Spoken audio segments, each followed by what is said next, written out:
Hi, I'm Alex Brown. And I'm Nicole Smithee. We're the co-founders of Iridescent Women, an online community of women committed to awakening brilliance in each other through real and honest conversations and connections. And today we're having a conversation around, do double standards still exist for men and women?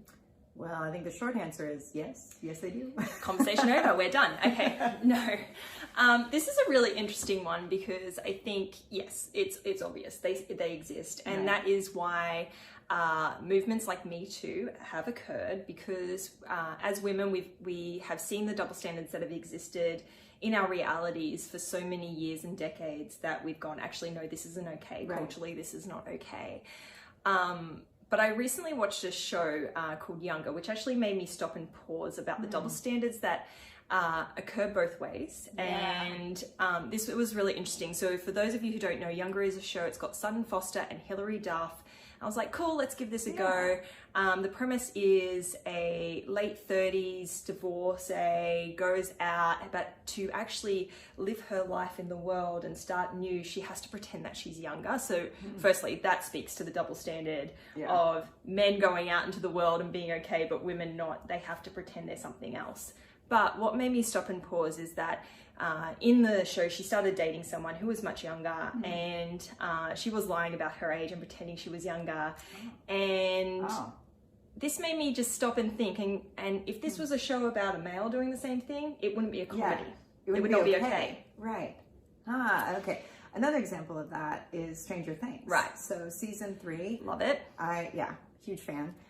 There's a scene where Billy, who is this like teenage young man, he is the lifeguard at a community pool, and he walks to kind of get in his station and do his job as a lifeguard. But as he walks into this scene, there's a group of mothers who are sitting there, and it's like they've been waiting for him, and they're like, here he is, and they're like, doll up, and then they like watch him as he just walks past them in his lifeguard like swimsuit, and they're just drooling over him like he's a piece of meat. And I was like, okay, wow.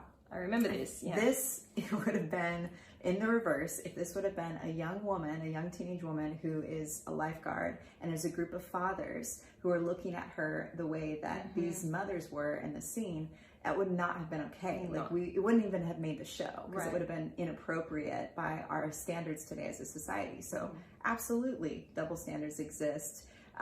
But to your point, I think they exist both ways. So we're seeing in television and film where it's like, wait a minute, why should this be okay for one gender but not the other? Right. But I think in society we still have a long way to go, where really, okay, here's an example. Women who don't get married by a certain age, if they're in their 30s or 40s or beyond, and they're single and they've built great careers and they have great relationships and they've made an impact in society, but because they're not married, they're like viewed as these spinsters, or they're missing something. But a man in that same situation is like, good for you, take your time, be a bachelor, like you're pursuing other things. That absolutely is still embedded as a real belief in our culture. And it's unfair to both men and women in the long run, but specifically women who have great lives, full lives, but they're still being measured.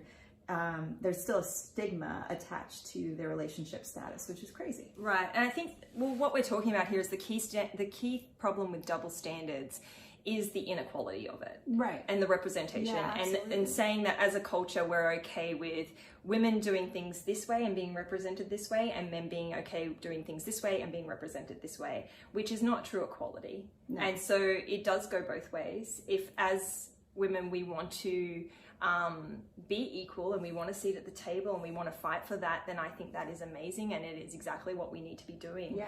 But if we're going to hold a certain gender to a certain standard, then we need to hold the other gender to a certain standard as well. Yeah, I love that. And I think it begins by identifying it, because it's so subtle in our culture.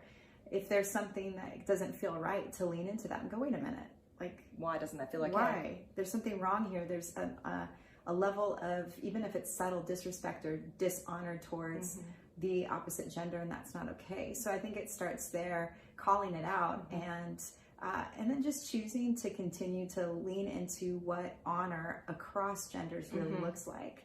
and to treat each person with the inherent value and respect that they deserve. Yeah, and that's what it comes down to, just honoring one another. Yeah, that's right. That. All right. Well, let's keep the conversation going. Let us know, do you believe that double standards still exist for men and women? And we want to hear from you. Let's hear your take on it. Hey, we're grateful for the time that we've had here. We look forward to more conversations with you. Just remember, we believe that honest conversations have the power to provoke change. So keep it real, share your story, own your voice,